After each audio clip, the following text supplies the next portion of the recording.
소통하면 필통톡, 필통톡 하면 소통 아니겠습니까? 네, 소통이 정말 중요한 시대가 된 것 같습니다. 학기초와 학년말이 완전히 바뀌었습니다. 좋은 쪽으로. 디지털 소통 플랫폼이죠. 함께 학교 플랫폼을 만들게 됐는데요. 완전히 다른 방식입니다. 네. 앞으로가 더 기대되는 것 같아요.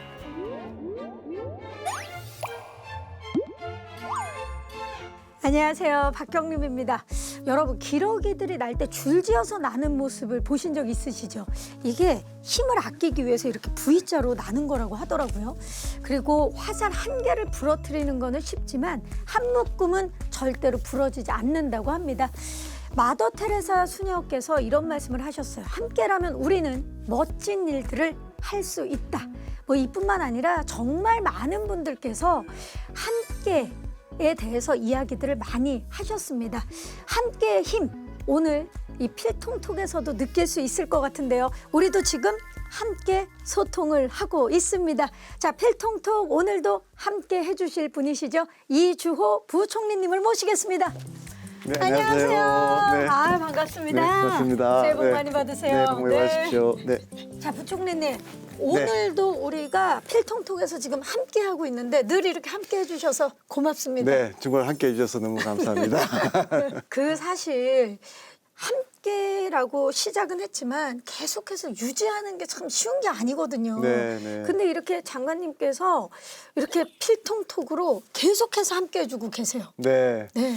사실 그 작년에 특히 또 교육계는 어려운 점이 많았거든요. 우리가 이런 큰 어려움들을 겪으면서 정말 중요하다고 생각했던 것이 소통입니다. 네, 네. 왠지 오늘의 주제를 알 것 같은 느낌인데 그러면 오늘 함께 이야기 나눠볼 주제는 바로 바로 소통입니다. 네. 소통. 사실 소통하면 필통톡. 필통톡하면 소통 아니겠습니까? 네. 자, 저희가 지금까지 필통톡을 통해서 계속해서 통해왔습니다. 근데 이 사실 소통이라는 게 계속 서로가 통하지 않으면 오해도 생기고 결국 그 오해가 갈등으로 가는 경우들도 있잖아요. 네. 그만큼 인생을 사는 데 있어서 뭐 가정이나 학교, 사회, 친구 모든 게 소통이 중심이 돼야 되지 않을까라는 생각이 듭니다. 네. 결국 뭐 교육에서도 정말 소통만큼 중요한 것이 없는 것 같습니다. 교육도 사실 인간이 하는 일이잖아요. 맞아요. 뭐 교사분들이 40만이 넘고 학생은 뭐 몇백만이 되고 또 정말 많은 학부모님들이 계신데 다 인간들 간에 이렇게 연결되고 소통하지 않으면 좋은 교육이 될 수가 없다는 것을 저희가 절실하게 지금 느끼고 있습니다. 맞습니다. 근데 우리 둘만 이야기를 나누나요? 그렇죠. 아니죠. 지금 소통에는 정말 또 소통 전문가가 필요하죠. 그래서 오늘 정말 소통의 달인들을 모셨습니다. 네. 소통의 달인이라고 말씀을 해주셨는데요. 함께 더욱더 깊이 소통할 분들입니다. 오늘 소통 지원단 분들을 박수로 모시겠습니다. 어서 오세요. 안녕하세요. 반갑습니다. 네. 와, 어서 오세요. 네. 네. 소통과 관계 대화 전문가입니다. 박재현 소장님 안녕하세요. 네, 안녕하세요. 반갑습니다. 저는 사람들하고 갈등 중재하고 어떻게 말하고 듣는지를 알리는 일을 하고 있는 박재현 소장입니다. 네. 반갑습니다. 네, 반갑습니다. 자, 그리고 교육의 3주체 중에 한 분들입니다. 우리 조재범 선생님 그리고 이승민 선생님 모셨습니다. 안녕하세요. 네, 안녕하세요. 경기도 용인에서 초등학교 교사로 근무하고 있는 조재범이라고 합니다. 만나서 반갑습니다. 반갑습니다. 네.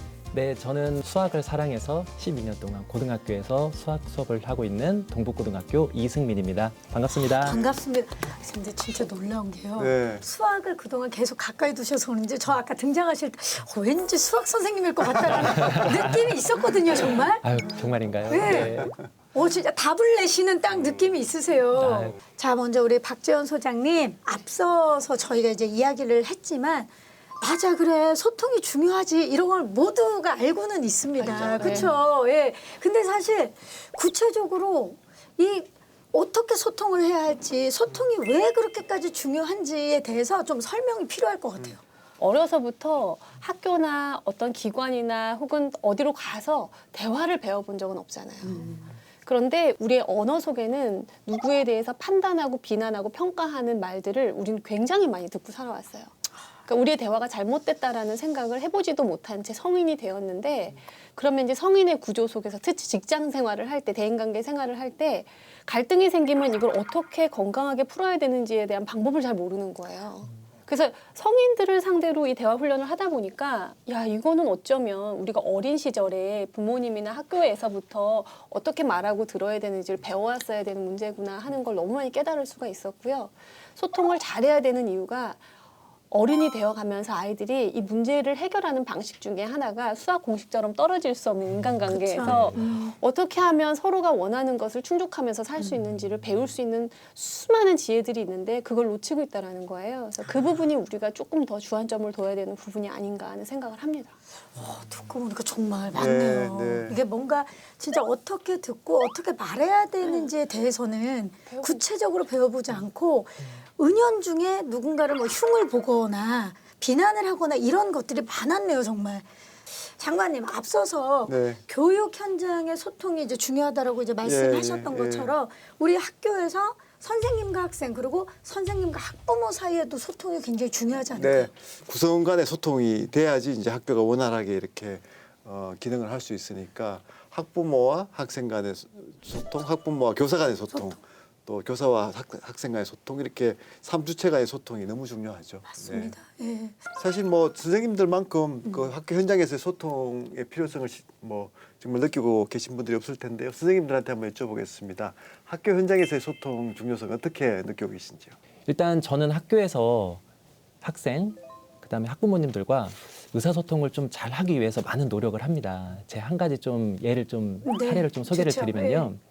저는 일단 학기 초가 되면요. 이제 저희 반 학생, 학부모님들한테 편지를 다 보냅니다.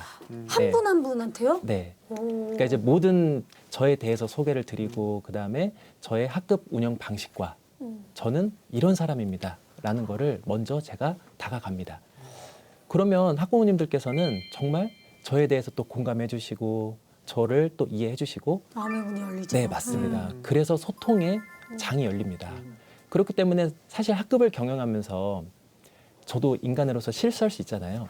근데 그럴 때 소통의 관계를 꾸준히 이어가다 보니까 정말 많이 이해해 주시고 좀 많이 배려를 해 주시더라고요. 먼저 이렇게 말씀하시면 상당히 부담스러우실 수 있는데 코로나 시국 때는 사실상 대면 수업도 어려웠고 또 대면 상담도 어려웠던 시기가 있었습니다.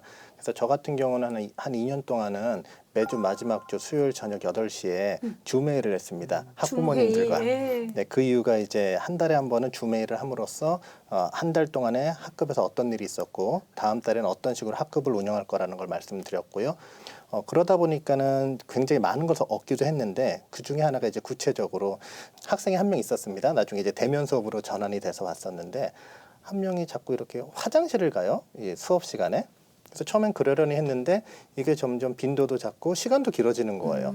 그래서 저는 좀 걱정이 됐습니다. 건강상의 문제가 있는 걸까라고 해서 이제 어머님한테 연락을 드렸어요. 그때 깜짝 놀라시는 거예요. 우리 아이는 그런 경우 없다. 집에서는 화장실 안 간다는 거죠. 아, 그래서 이게 또 다른 이유가 있구나. 라고 해서 학생하고 또 소통을 하면서 알아봤더니 수업하다 어려운 문제를 접한다든지 뭔가 수업이 지루해지면 화장실로 도망을 가는 거였어요. 그래서 이제 다시 부모님한테 연락드렸더니 부모님도 집에서는 또 이렇게 지도를 하겠고 저 역시 또 이렇게 지도를 하겠습니다라고 해가지고 이 학생이 학기 초와 학년 말이 완전히 바뀌었습니다. 좋은 쪽으로. 네, 그래서 이러한 소통이 정말로 중요하다는 것을 매 순간 느끼고 있습니다. 선생님들께서 이렇게 학생들 그리고 학부모님들과 소통을 하기 위해서 이런 노력들을 하고 계신데 소통에도 사실 기술이라는 게 있잖아요. 담당자로서 어떻습니까? 전문가로서 기술 좀 팁이 있다면 두 선생님의 사례에서 제가 되게 감동받은 게 뭐냐면 사전 정보거든요. 사전 정보. 그러니까 두 사람 양자 간에 있어서 갈등 상황이 왜 벌어지는가에 대한 여러 가지 이유가 있는데요. 물론 원하는 것이 다를 때도 그렇고 서로에 대한 불신이 있을 때도 그런데 정보가 없기 때문이거든요. 그런데 그런 정보가 없으면 사전 정보가 없으면 오해를 할 수 있게 되고 자기 생각에 빠지게 돼서 저 사람을 되게 적대시 볼 수 있는데 그것들을 완전히 소거하셨다는 점에서 너무너무 좋은 대화 스킬을 이미 갖고 계시고 두 번째 팁은 뭐라고 드릴 수가 있냐면 첫 번째가 감사의 표현이거든요. 감사해요. 우리는 잘하는 거에 대해서는 얘기를 잘 안 해요. 우리 모두 다 부모로서의 역할을 해보셨을 텐데 아이들 키울 때 아이가 잘하는 건 당연한 거예요. 밥 잘 먹는 건 당연한 거예요. 근데 못하는 건 굉장히 눈에 띄어요. 그래서 감사보다는 지적을 훨씬 많이 하는데 우리가 지적 안에서는 저항감이 오기 때문에 마음이 잘 안 움직이거든요. 그 지적이 먹히려면 평소에 감사가 많이 주고 가는 관계에 신뢰관계가 있어야 되거든요. 그래서 부모님들께서도 선생님들께 감사하다는 문자를 좀 많이 넣어주시면 사실 되게 좋아요. 아이가 오늘 학교 갔다 왔는데 이런 게 너무 좋았대요. 선생님 감사합니다. 이런 말 선생님들한테 굉장히 힘이 되거든요. 그리고 두 번째는 이제 요구를 할 때의 팁인데 요구가 비난으로 이어지죠. 예를 들면 선생님 왜 그러셨어요? 선생님 이거 제가 뭐 고발할 거예요. 이런 비난이나 책임을 전가하는 식의 대화 방법은 굉장히 건강하지 않아요. 그렇죠. 그 대신 선생님 제가 요런 게 좀 필요한데 이렇게 해주실 수 있을까요? 이거는 선생님들이 보시기에도 되게 합리적인 부탁일 수 있거든요. 그러니까 비난의 말을 하는 게 아니라 원하는 말을 할 수 있는 요청의 기술을 우리가 모두 배워야 된다. 이게 왜 중요하냐면 아이들이 보고 있기 때문에. 우리 엄마가 선생님한테 어떻게 대화하시는지, 우리 선생님이 부모님과 어떻게 대화하시는지를 아이들이 보고 있기 때문에. 거울이잖아요. 네. 그래서 우리는 배워야 된다는 얘기죠. 우리가 인간관계에서 세이프티 존이라고 하는 아주 안전한 지역에 사람이 있어야 돼요. 그 사람한테는 제가 예를 들어 선생님하고 좀 싸우잖아요. 뭐 싫다, 뭐 나쁘다 다 해도 돼요. 가서는 선생님 이런 게 필요한데 이렇게 해주실 수 있을까요? 라고 말할 수 있으면 되죠. 제가 봤을 땐 교육부의 세이프티 존이 여기인데 여기 다 얘기를 해서 그걸 다 수렴해 주시잖아요. 교육 정책이 사실 네. 뭐 금융 정책이나 뭐 이런 다른 경제 정책 특히 비교해서는 정말 소통이 필요한 맞아요. 분야 같아요. 아무리 좋은 교육 정책이 있다 하더라도 결국은 실행하는 분들은 뭐 정말 40만의 교사분들이 다 한 분 한 분이 하셔야 되는 거고 또 정말 많은 학부모님들이 다 아이들을 위해서 또 정책에 대해서 이해를 하셔야 되는데 이제 우리 교육부가 좋은 정책을 만드는 것도 중요하지만 그걸 잘 실행하기 위해서는 정말 좀 현장과 소통해야 되고 현장은 결국은 이제 학부모 또 교사님 학생들하고 직접 소통하는 거니까 그동안의 방식까지는 도저히 안 되겠다고 정말 생각을 했었습니다. 맞습니다. 네. 좋은 정책을 또 잘 알려서 모두가 잘 쓸 수 있게 해야 네. 되기 때문에요. 네. 사실 모두가 소통의 달인이 되면 얼마나 좋겠습니까? 근데 네. 그게 참 쉬운 일이 아니고 소통을 잘할 수 있는 어떤 환경이 좀 필요하지 않을까 싶은데요. 네, 그래서 이제 정말 교육부 소통 방식을 확 지금 바꿨거든요. 바꿨습니까? 네, 정말 많은 노력을 해서 바꿨습니다. 네. 자, 어떻게 확 달라졌는지 지금 모두가 궁금해하실 것 같아요. 어떻게 바뀌었습니까? 예, 일단 이제 오늘 주제인 디지털 소통 플랫폼이죠. 함께 학교 플랫폼을 만들게 됐는데요. 저희는 이제 교육부가 그동안 쭉 해오던 소통 방식과는 완전히 다른 방식입니다. 네. 자, 함께 학교 디지털 소통 플랫폼이라고요? 네, 네, 네.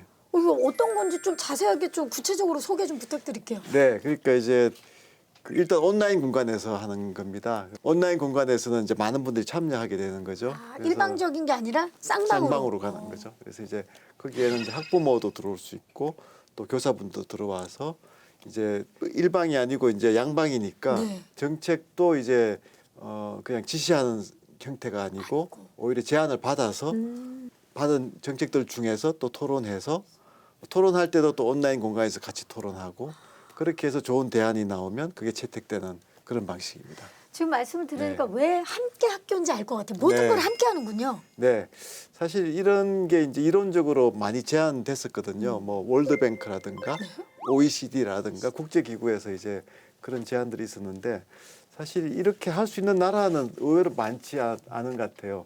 한국이 독특하거든요. 굉장히 온라인 소통이 활발하잖아요, 사실은. 활발하죠. 예. 특히 학부모님들 굉장히 잘하시고 거기서 모든 정보를 또 많이 얻고. 맞습니다. 예. 그래서 이미 익숙하시기 때문에 네. 사실 어떻게 보면 교육부만 이걸 못 하고 있었거든요. 그래서 이제 교육부가 깊이 반성하고 이제 새롭게 이제 이렇게 발맞추기 확 위해서. 바꾸니까 굉장히 호응이 뜨거운 것 같습니다. 네. 아니 사실 저는 지금 처음 들었거든요. 온라인 소통 플랫폼 두 분 알고 계셨나요, 선생님들? 그럼요. 당연히 알고 있었습니다. 알고 계셨구나. 알고 네. 계셨어요? 저는 아마 선생님보다 좀 더 잘 알고 있을 겁니다. 네. 전 내부자거든요. 아 내부자세요? 이거 뭐 예. 깊이 파봐야 될 것 같은 네. 느낌적인 느낌인데. 자, 그러면 함께 학교 디지털 소통 플랫폼이 정확히 어떤 건지 알아봐야 될 것 같거든요. 영상으로 만나보시죠. 교사, 학생, 학부모 모두가 행복한 학교를 만드는 지름길 함께학교에 대해 자세히 알아볼까요? 함께학교는 교육 3주체인 학생, 학부모, 교사의 의견을 수렴해 함께 정책을 만들고 더 나은 학교를 만들어가자는 취지로 출발했습니다. 이 소통을 위해 함께학교를 만들었습니다. 이제 시간과 장소에 구애받지 않고 온라인상에서 활발한 소통이 가능한데요. 함께학교에 들어가면 3가지 항목이 나옵니다. 첫 번째, 교육 정책에 대한 자유로운 의견을 남길 수 있는 정책 제안. 두 번째, 교육 정책에 대한 정보 및 다양한 교육 정보를 알려주는 정책 알림. 세 번째, 교육 3주체가 서로 고민을 나누고 정책에 대해 소통하는 운동장까지. 디지털 소통 플랫폼으로 누구나 자유롭게 의견을 나눌 수 있는 시스템을 구축했습니다. 그뿐만 아니라 무려 300명이 넘는 교사 지원단이 투입되어 함께학교 홈페이지의 운영을 맡았는데요. 교육부가 아닌 현직 교사들이 자발적으로 참여하고 운영해 투명성과 신뢰도를 높였습니다. 함께학교는 끊임없는 소통으로 내일 더 행복한 학교를 만들어갑니다.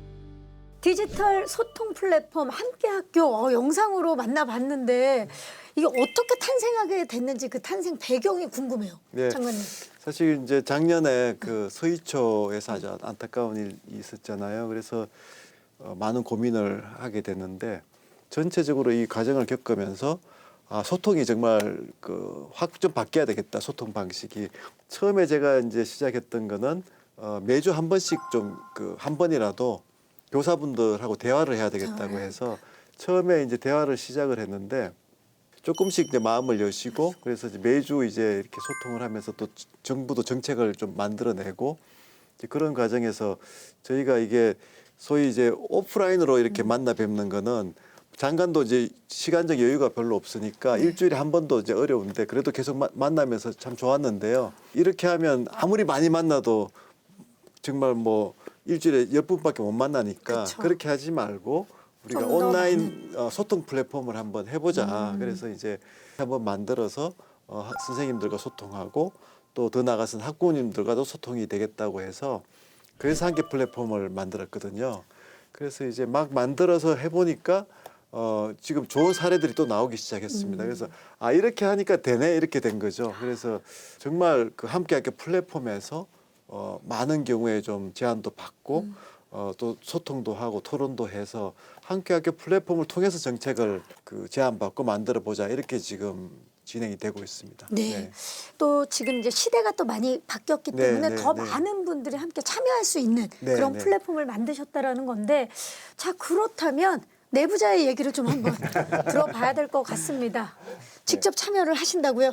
네, 맞습니다. 지금 직접 참여를 하고 있고요. 예. 구재범 운영으로. 선생님 운영진이세요? 네, 맞습니다.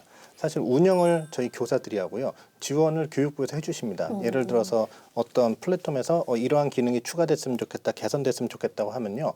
거의 실시간 내지는 하루 이틀 내에 개선이 바로? 돼요. 그게 바로 보여지고 저희가 이렇게 운영됐으면 좋겠다면 그 의견이 거의 100% 반영이 되거든요. 그래서 사실 저희도 굉장히 운영 지원단도 뿌듯하고 뭔가 지금 되고 있구나라는 좀 고무적이네요. 예. 이거 만들 때 EBS가 많이 도와주셨어요.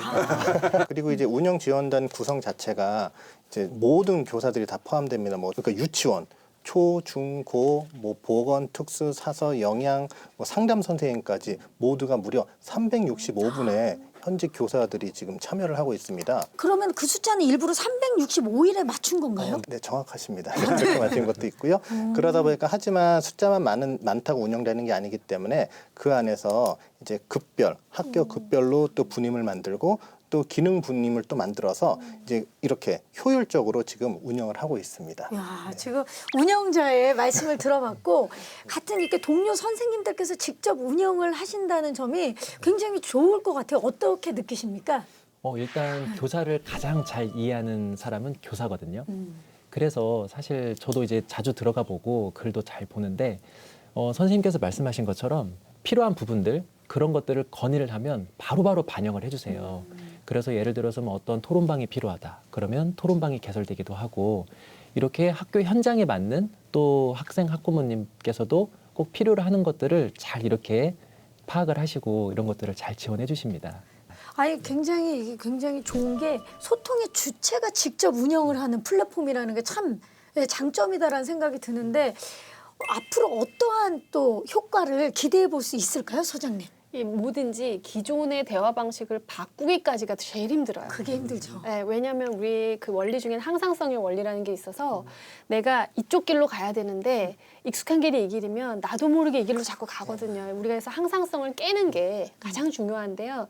이때 필요한 것들이 모두의 욕구가 드러나야 된다는 거거든요. 우리가 무엇을 원하는가? 그러면 무엇을 원하는가는 누가 잘하느냐? 주체자가 가장 잘한다라는 거예요. 그래서 주체자가 여기에 개입돼서 우리 선생님들 365분이 여기에 참여하셔서 돌아가면서 한다는 건 정말 너무 좋은 시작이고 이제 우리가 이 항상성을 깨서 새로운 그 대화의 패턴을 수립하려면 처음이 너무 어려워요. 그래서 우리가 이걸 시스템을 구축한다라고 하는데 이게 구축만 되면 그때부터는 이게 돌아가죠. 자동적으로 또 돌아가요. 아마 이 과정인 것 같아서 앞으로가 더 기대되는 것 같아요.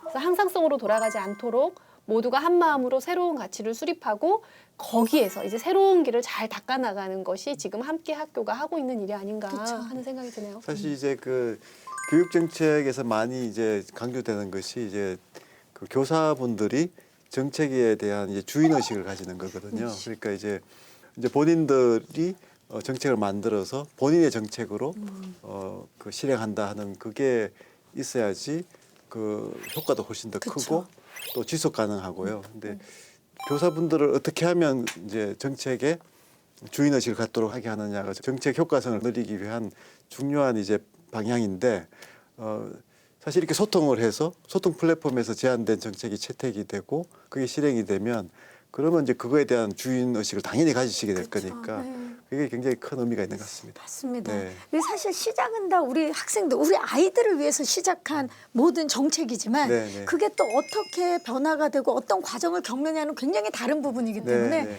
주인의식과 주체의식을 갖는 게 네. 굉장히 중요하지 않을까 싶은데요.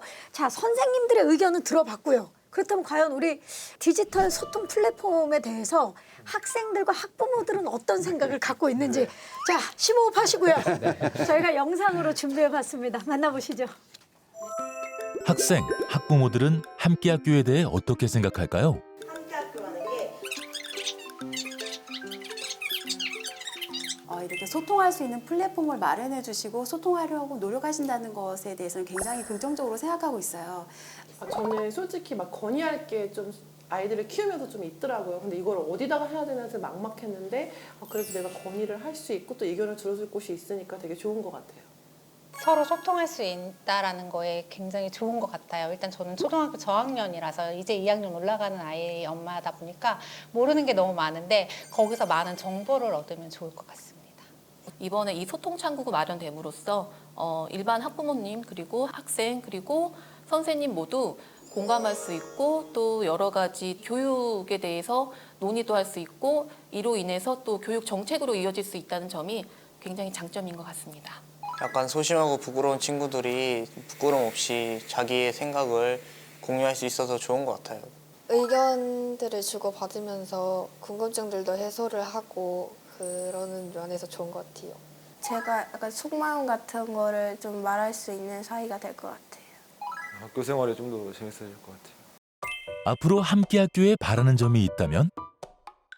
학생이랑 학부모랑 선생님들이 이렇게 다 같이 소통을 해서 이제 함께 나누고 저는 이게 또 나누는 거를 끝나는 게 아니라 또 그게 또 바람이 실천이 됐으면 좋겠어요.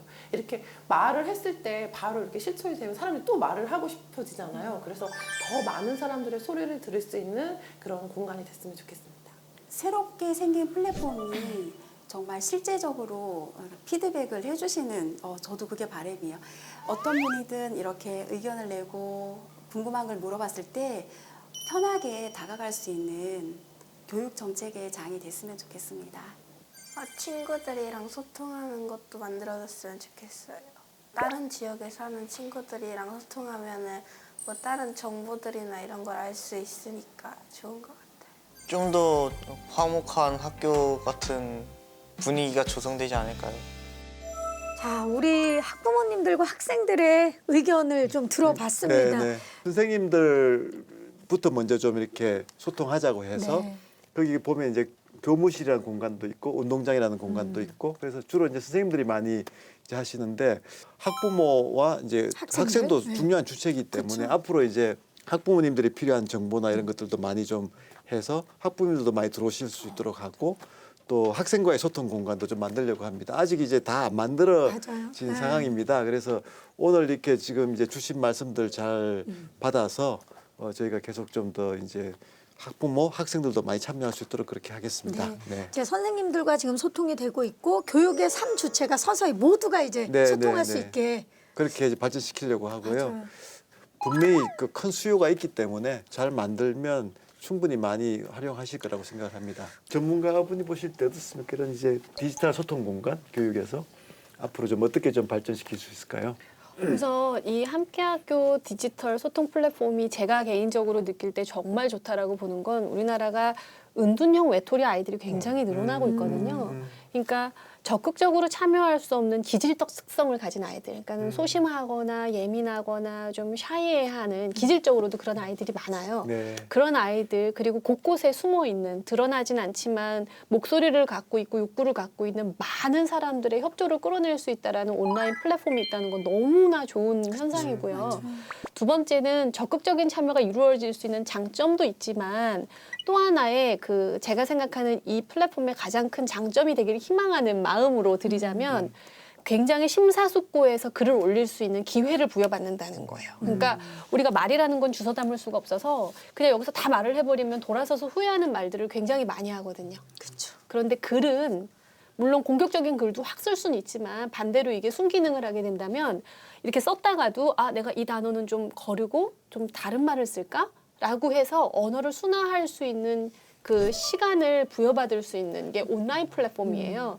그런 의미에서 본다면 교사나 부모님들께서 아이들에게 보여주는 언어들, 좀 지혜로운 단어들, 중의적인 단어들, 비난의 단어들을 좀 제끼고 좋은 단어들로 자신의 의견을 낼 수 있는 훈련이 된다면 지금 함께학교가 기획하고 지금 실행하고 있는 플랫폼의 의도가 굉장히 좋은 결과를 볼 수 있을 것 같다라는 생각이 듭니다. 네. 그렇죠. 네. 자신의 의견을 낼 때도 그냥 막 쓴다기보다 내 이름을 달고 쓰기 때문에 한 번 더 생각하게 되는데 실제로 조재범 선생님 많은 의견들이 지금 올 텐데요. 네. 운영을 하는 운영자로서 어떻습니까? 플랫폼에서 지금 어떤 소통들이 이루어지고 있나요? 그러니까 소통은 다양하게 이루어지고 있는데 먼저 이 플랫폼의 특징이 있습니다. 저희 특징, 플랫폼 특징이 네. 두 가지가 있는데 첫 번째는 소통. 근데 소통 실현형 플랫폼입니다. 소통만 되는 것이 아니라 그 안에서 그 소통 중에서 정책 제안들이 실현이 돼요, 진짜로. 네, 그리고 두 번째가 성장형 플랫폼입니다.